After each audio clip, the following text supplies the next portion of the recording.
Hello friends, welcome to my channel. ഇന്ന് ഞാൻ ഉണ്ടാക്കാൻ പോകുന്നത് പഴം നിറച്ചതാണ്. വളരെ ടേസ്റ്റി ആയിട്ടും സിമ്പിൾ ആയിട്ടും ഉണ്ടാക്കിയെടുക്കാൻ പറ്റുന്ന ഒരു ഈവനിംഗ് സ്നാക്ക് ആണ് ട്ടോ ഇത്. കുട്ടികൾക്കായാലും മുതിർന്നവർക്കായാലും ഒക്കെ ഒത്തിരി ഇഷ്ടമാവും ഈ ഒരു സ്നാക്ക്. അപ്പോൾ ഇത് എങ്ങനെ ഉണ്ടാക്കിയെടുക്കുന്നതെന്ന് നോക്കാം.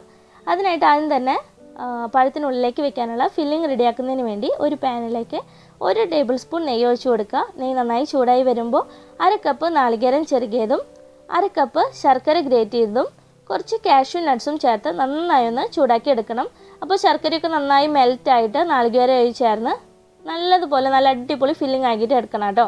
അപ്പോൾ ശർക്കര ഇഷ്ടമില്ലാത്തവരാണെന്നുണ്ടെങ്കിൽ പഞ്ചസാര ഇട്ട് കൊടുത്താലും മതി. ഇപ്പോൾ നമ്മുടെ ഫില്ലിംഗ് ഇവിടെ റെഡി ആയിട്ടുണ്ട്.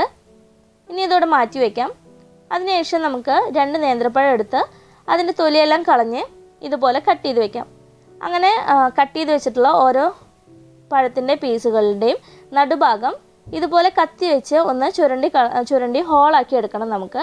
അപ്പോൾ ഈ ഒരു ഹോളിൻ്റെ ഉള്ളിലാണ് നമ്മൾ ഫില്ലിങ് നിറച്ച് കൊടുക്കുന്നത്.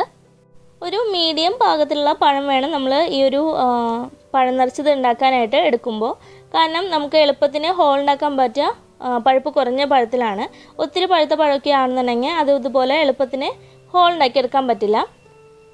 എന്നിട്ട് ഹോൾ ഉണ്ടാക്കിയതിന് ശേഷം അതിലേക്ക് നമ്മൾ നേരത്തെ റെഡിയാക്കി വെച്ചിട്ടുള്ള ഫില്ലിങ് നന്നായിട്ട് വിരൽ വെച്ച് ഉള്ളിലോട്ട് നന്നായി ഫില്ല് ചെയ്ത് കൊടുക്കുക. ഇതേപോലെ തന്നെ ബാക്കി എല്ലാ പീസുകളിലും ഹോൾ ഉണ്ടാക്കി ഫില്ല് ചെയ്ത് കൊടുക്കണം. അപ്പോൾ നമ്മൾ എല്ലാ പഴത്തിൻ്റെ പീസും ഫില്ല് ചെയ്ത് കൊടുത്തിട്ടുണ്ട്.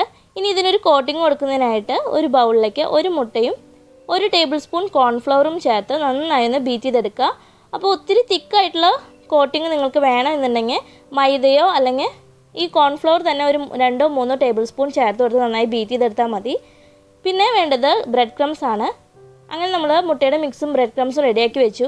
ഇനി ഫില്ല് ചെയ്ത് വെച്ചിട്ടുള്ള ഓരോ പഴത്തിൻ്റെ പീസും എടുത്ത് ആദ്യം മുട്ടയുടെ മിക്സിലൊന്ന് റോൾ ചെയ്തെടുക്കുക. അതിനുശേഷം ബ്രെഡ് ക്രംസിലിട്ട് നല്ലതുപോലെ അതിന് മുകളിൽ ഒന്ന് കോട്ട് ചെയ്തെടുക്കണം.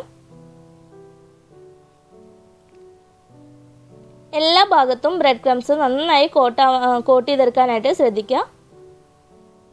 ഇപ്പോൾ നമ്മൾ ഒരു പീസ് ഇവിടെ ഫ്രൈ ചെയ്യാനായിട്ട് റെഡിയായി. ഇതേപോലെ തന്നെ ബാക്കി എല്ലാ പീസുകളും റെഡിയാക്കി എടുക്കണം.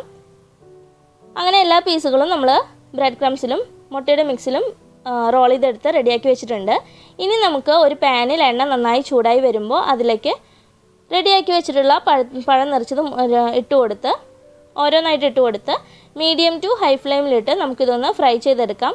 അപ്പോൾ എല്ലാ ഭാഗവും ഒരു ഗോൾഡൻ ബ്രൗൺ കളർ ആവുന്നത് വരെ നമുക്കിത് ഫ്രൈ ചെയ്തെടുക്കണം. അപ്പോൾ ഇത്രയേ ഉള്ളൂ ഈ ഒരു പഴം നിറച്ചതെന്ന് പറയുന്നത്. വളരെ ടേസ്റ്റിയാണ്. പുറമേ നല്ലൊരു ക്രിസ്പി കോട്ടിങ്ങും അതുപോലെ ഉള്ളിൽ നല്ല മധുരത്തിൻ്റെ ഫില്ലിങ്ങും ഒക്കെ നിറച്ച് ഒരു അടിപൊളി ഈവനിങ് സ്നാക്കാണ്. അപ്പോൾ എല്ലാവരും ഇത് ട്രൈ ചെയ്ത് നോക്കുക. നിങ്ങൾക്ക് ഇഷ്ടപ്പെട്ട് കഴിഞ്ഞാൽ ലൈക്ക് ചെയ്യാനും ഷെയർ ചെയ്യാനും കമൻറ്റ് ചെയ്യാനും മറക്കരുത് കേട്ടോ. അതുപോലെ എൻ്റെ ചാനൽ ഇതുവരെ സബ്സ്ക്രൈബ് ചെയ്യാത്തവരാണെന്നുണ്ടെങ്കിൽ ഒന്ന് സബ്സ്ക്രൈബ് ചെയ്ത് സപ്പോർട്ട് ചെയ്യുക. Thanks for watching.